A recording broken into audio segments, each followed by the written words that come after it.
जय सिया राम। सभी को मेरी ओर से सादर प्रणाम।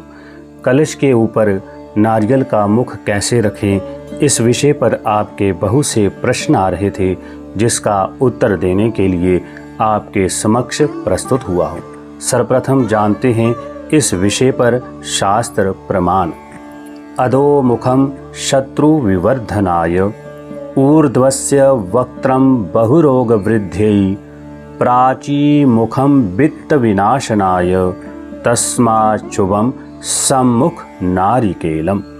अधोमुख, यदि हम नारियल का यह जो भाग है नीचे की ओर करके रखते हैं और यह जो भाग पेड़ के साथ जुड़ा होता है, इसे हम कलश के ऊपर ऐसे ऊपर की ओर करके रखते हैं।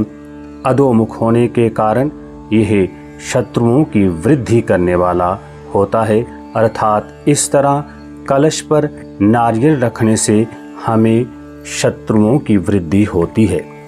ऊर्ध्वस्य वक्त्रम बहुरोग वृद्धि, यदि कलश पर नारियल का यह जो भाग हम ऊपर की ओर करके रखते हैं और यहाँ से नारियल पेड़ के साथ जुड़ा होता है, उस भाग को हम नीचे की ओर करके रखते हैं, तो इस तरह कलश पर नारियल रखने से बहुत रोगों की वृद्धि होती है, अर्थात इस तरह कलश पर नारियल रखना रोग कारक सिद्ध हो सकता है। प्राची मुखम वित्त विनाशनाय, यदि यह जो भाग नारियल का हम कलश पर अपनी ओर करके रखते हैं और यहाँ से नारियल पेड़ के साथ जुड़ा होता है, उस भाग को हम पीछे की ओर करके रखते हैं, तो इस तरह कलश पर नारियल रखने से वित्त अर्थात धन का नाश होता है, धन की हानि होती है। तो इस तरह भी कलश पर नारियल नहीं रखना चाहिए। तो अब प्रश्न उठता है कि कलश पर नारियल को कैसे रखें।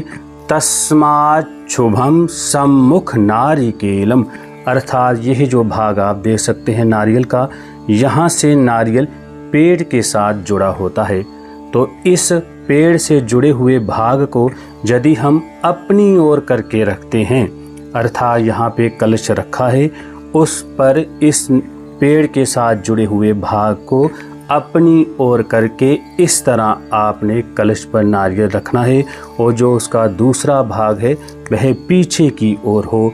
इस तरह कलश पर नारियल रखने से शुभ फल की प्राप्ति होती है, सभी मनोकामनाएं सिद्ध होती हैं। शास्त्र प्रमाण के अनुसार हमें कलश पर नारियल का मुख, इस वाले भाग को जो पेड़ के साथ यहाँ से नारियल जुड़ा होता है, उस भाग को अपनी ओर करके रखना है।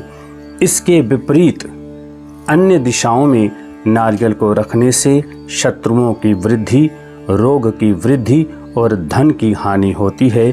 तो आपके सम्मुख मैं नारियल को कलश पर कैसे रखूं, शास्त्र प्रमाण और उदाहरण सहित प्रस्तुत किया है। तो आप इस तरह सही ढंग से कलश पर नारियल रखें। नवरात्रों में माँ भगवती की आराधना करें, जिससे माँ भगवती आप पर प्रसन्न होकर आपको मनोवांछित फल प्रदान करें। धन्यवाद।